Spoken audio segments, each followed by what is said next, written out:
Yes, you're still watching the breakfast show on Business Day Television, and you're watching Social Listening. I am Destiny Momoh. With me is, Onyeka. as always, That's so fine. good to see you again on Social Listening this morning. Hey, And we run it together, so why not? of That's what course, we're here for. Let's go. and I'm sure you know that Nigeria is a very interesting country, and It a lot of is. things are making the It rounds on is. social media. I think let's go straight, to um, what we have on our social listening today, talking about the protest erupts in Ibadan over Makinde's land acquisition plan. And we also have the Islamic Council PFN clash over Christian genocide claims. And Iwobi's video exposes shabby Super Eagles hotel in Morocco.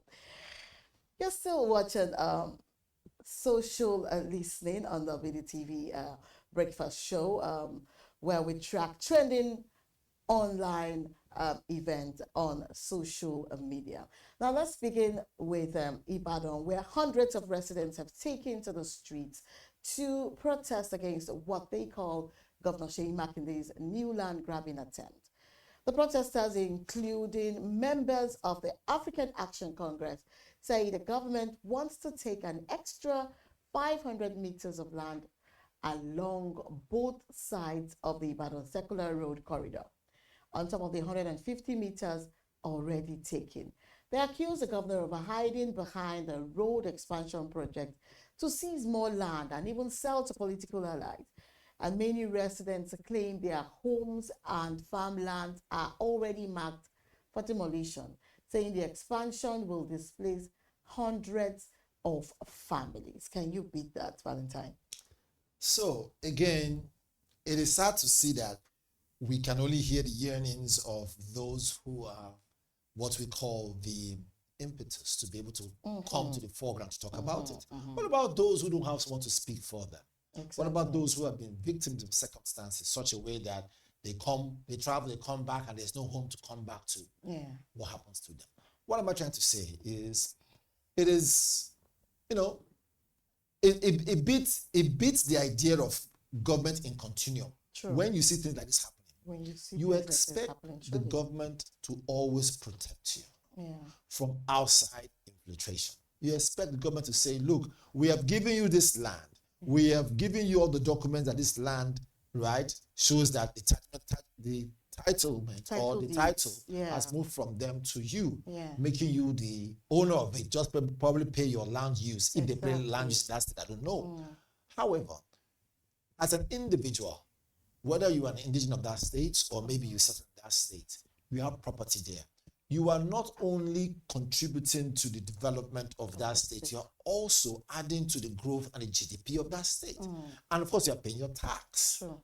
And so it's funny when you now see the same government who you put your trust in jumping to now say, wait a minute, we will need more land to expand road for government projects, only to see that those lands 100% are not used for that government project, rather than used to settle their political allies, or as the case may be. It's really painful, the demolition thing. Imagine you are in a built accommodation, like you've already given up, you've already accepted the fact that you've tried in your life to give yourself that lift, and all of a sudden you see everything you've worked for coming down before you is actually really really painful. I think we should see tweets to this effect. So maybe before the tweets come up, we probably will get to understand why, right? I don't know, but why would somebody now tell you that we want to get a chunk of your land out, right? It's painful. Knowing that for what it is, they've given you documents for it. Individually, yes, individuals who can come together and ask, okay, they want to sue the government for encroachment, or better still, sue the government for going back on their words. There is a section of the law that provides for these things. However, some people don't know their rights. Okay, but again, we've spoken for those who had their properties, demolished. Let's not speak for the government. Yeah. Truth be told, there are some certain individuals who are quite stubborn also. The government could have gone through their documents and their records and I realized that your houses actually have encroached into government land. As encroached, yes. So we are now advising you to take 2 or 3 or 5 feet off the road. So this way we can create gutters, because gutters are quite important. You build roads without gutters, what happens is that when water comes, it finds its way to go. So they need to make provision, to work against flood. So if there is no way for the water to go, it will wash away the asphalt, wash away the road, costing government more and more money. So again, this is me speaking for the government also. I think there should just be like an understanding between the government and the people, and then some form of compensation, so to speak. Because, what if you're taking land from people that do not really have much land in this regard, and then before now, when they were selling the lands to them, it wasn't for that, there was no provision for that purpose. You understand? I think we should see tweets to this effect. Okay, from Karim Alawale says the idea of a circular road is okay, but the 500-meter corridors on both sides of the road spanning 100 kilometers is purely land grabbing. Imagine 20 plots of land on both sides of the road in the name of a corridor. It is unacceptable and should not be allowed by every concerned indigent. Whoa.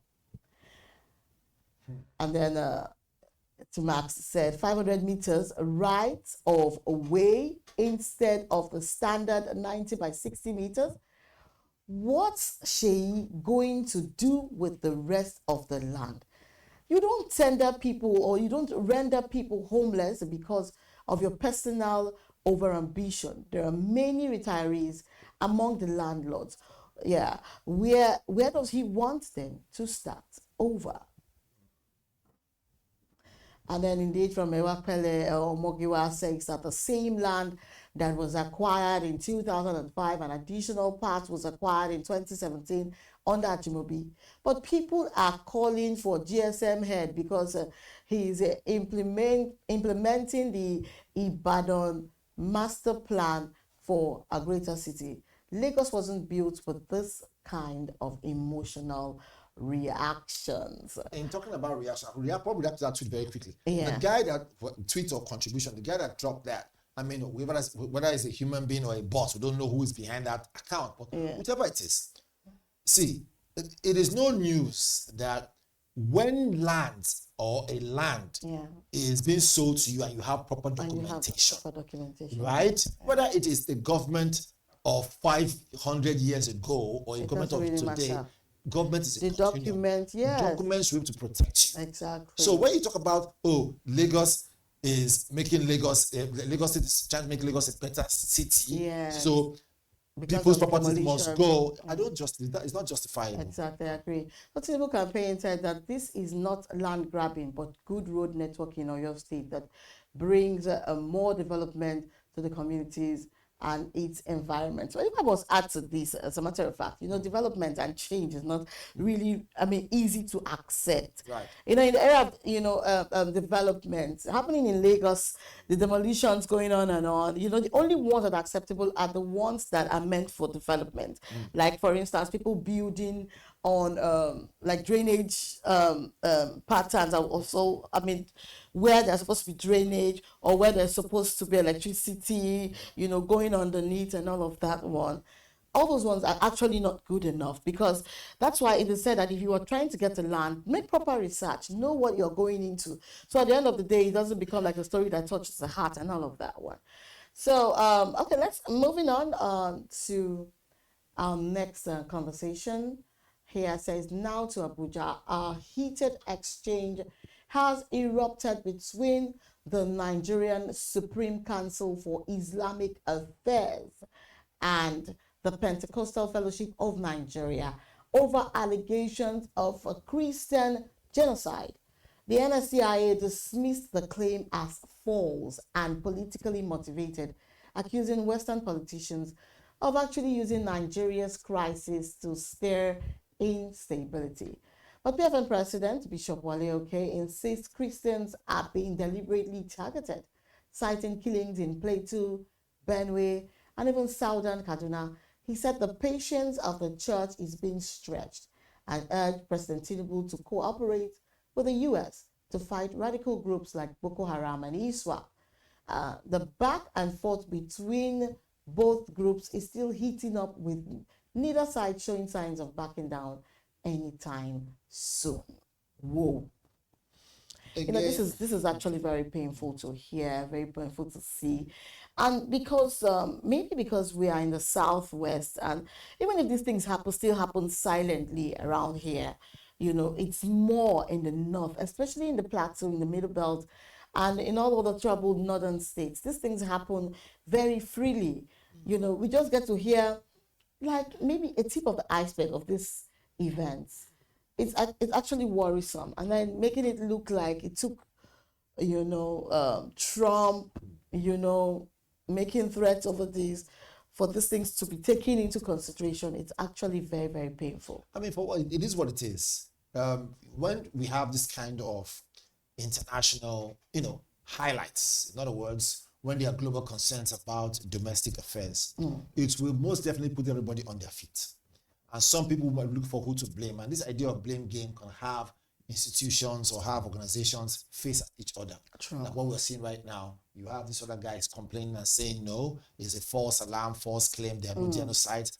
On the other side, in the Pentecostal group is saying no, that people are being killed and it's affecting Christians the most. And of course, the Islamic group is also saying this is an insight, or rather this is a setup that people are trying to destabilize that zone. That's a strong point. In other words, to use the situation on ground to, to brand the Islamic Council as, part of the terrorists, which obviously is not the case. However, give and take, this is not something that was given birth to today. It has been building up. Our previous government before Bola Tinubu, to be very honest, right, were playing what we call Russian roulette. Russian roulette is a term when you play gamble. Okay, over people's lives. So Russian roulette is a kind of gun where you put one bullet in the chamber, right? And then you roll it, hoping that as they strike and you pass to the next person, it's a game of death, right? And then when you click, it's not the one that has bullets in it. So we're playing Russian roulette with this issue of insecurity. And now look how that's now metamorphosed and has now become an issue of concern. It is actually. I think you should see tweets to this regard very quickly, because it's actually, very absurd that. All right, very quickly from Asha Sam, he says, how can you say there is no killing in Nigeria? How can? If it is not genocide, then what is it then? You answered the question already on your post. Killing indiscriminately is the same as genocide. And which group have been known, time immemorial for killing indiscriminately since Goodluck Jonathan's era till date? It's time we start calling a spade in this country.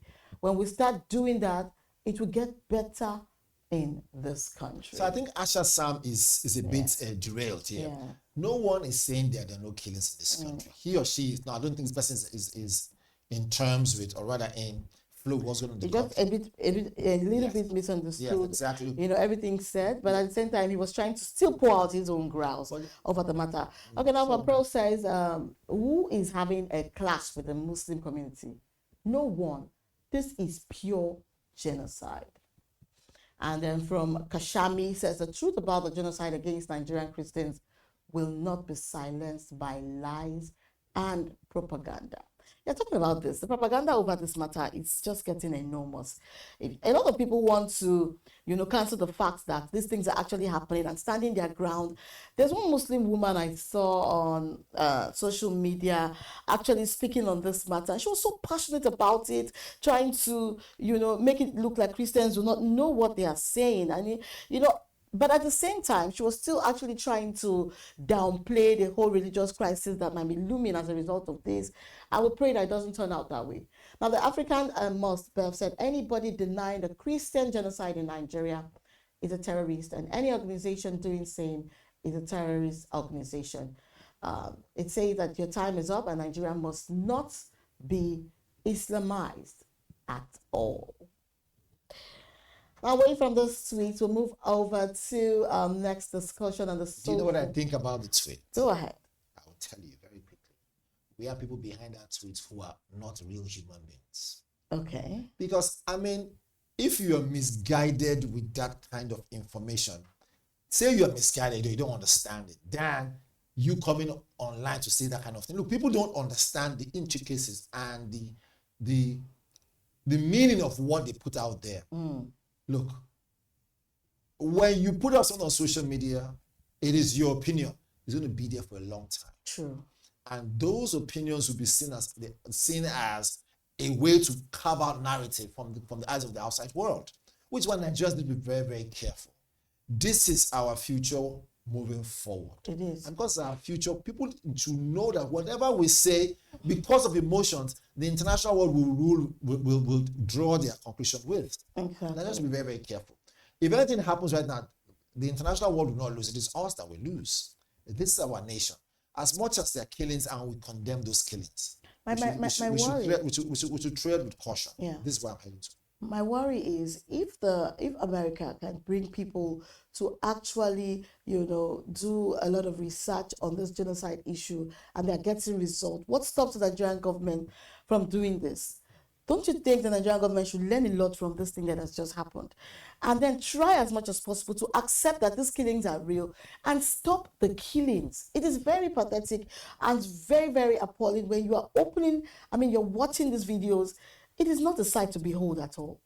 It is not a sight to behold. But the thing is, people do not really feel it because it's not happening to them directly. All right, very, very quickly, let's move on to the next story, which says that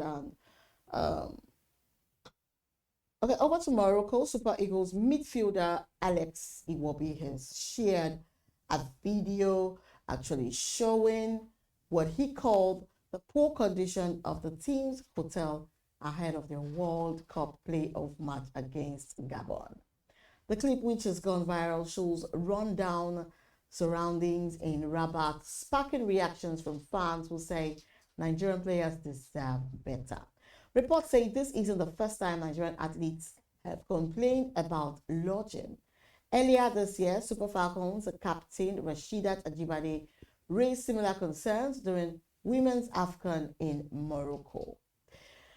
What do you think about this, Valentine? Very quickly. So the well-being, and I'll take 1 minute to explain it properly. The well-being of our players, whether it is the male team or the female team, needs not just proper management, it needs understanding. Reasons given is they are the face of Nigeria. And one of the things that keeps us together as Nigerians, football. Exactly, when everything's go haywire, football comes in, sports comes in. And so if the well-being as the case may be, the well-being of the players are not looked into as a critical point, and of course taking into cognizance that it is a point, is something that which should be seen as priority, like you rightly said, then the morale will die. It will. And once morale reduces, it will show. It's as simple as ABC. It will show in the pitch, to show in the game. Exactly. The coordination will no longer be there. They will no longer play as a team. The motivation will die a natural death. They want to play as individuals so that they can make their name and get out of the team and move on. Exactly. So that's a tweet to this effect. All right, for Emperor, it says, no Nigerian politician will lodge in a hotel with such premises. If our Super Eagles players choose not to play well, we will be dragging them. Meanwhile, this is the type of treatment the Giant of Africa is giving them. That's what we said right there. And Classical says that they look for the cheapest hotel, while federal government will approve money for the most expensive hotel. The system needs to be flushed. Another tweet by Uzo says that nobody is talking about lack of security and unfair exposure. This hotel would likely be situated in a relatively high crime environment. Now, from Apodi says that what is the meaning of this? Do we not value our citizens so much in this country to the extent that we don't value our football players? The NFF is really, really dropping the ball on many levels. How can you put a team that is playing in a must-win game in this kind of environment? I mean, how? Oh wow, oh wow, oh wow. You know, everything that the tweet is saying is not different from what we just analyzed a moment ago. It's actually thought provoking. It is not fair at all. Just like you rightly said, the motivation will just die a natural death. Most definitely. And then by the time they do not come back with results, you know, we start blaming them. Oh, our Super Eagles did this, our Super Eagles did that. And then for looking at the hotel like that, one would tell that even the food will not be good.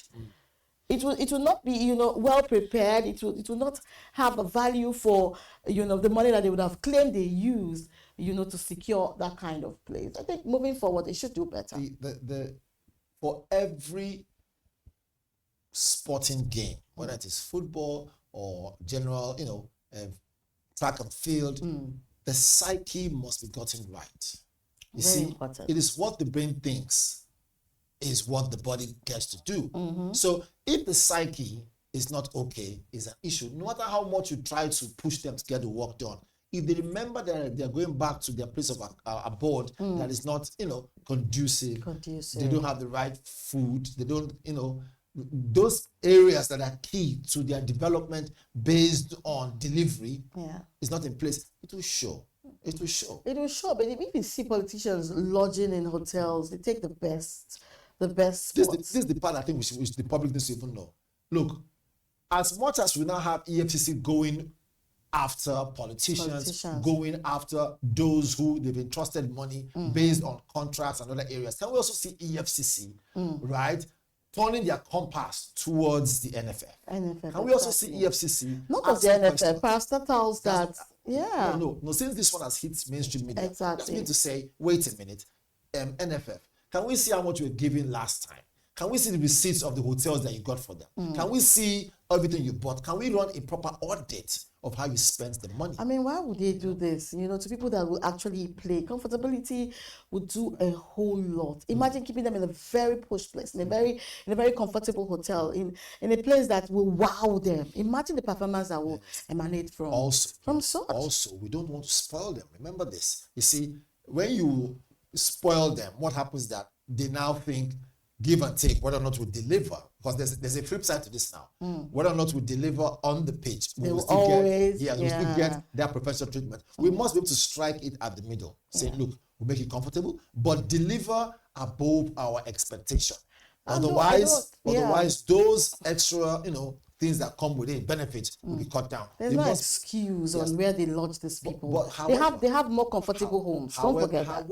However, let's remember, we are using hard taxpayers' money to pay them. So we want to see, and this is me keeping my emotions aside now, we want to see that if we're giving you X amount of money, right, you are giving us those goals. You're coming back with the cup. You're coming back with win, win, win, and win. Is what we want to see. No excuse. Well, I agree with you, and I also I've been very harsh there, but I have to. I know, but I also want, I mean, you know, want them to have a good place to lay their head so they can give us those results that we require of them. And that's all we have for social listening today. We discussed the Ibadan land protest against Governor Makinde, the heated clash between PFN and the Islamic Council, and even this viral video showing the Super Eagles' poor hotel conditions in Morocco. I am Destiny Momoh, with me, Onyeka Valentine. All right, join us next time on Business Day Television for social listening. Good morning.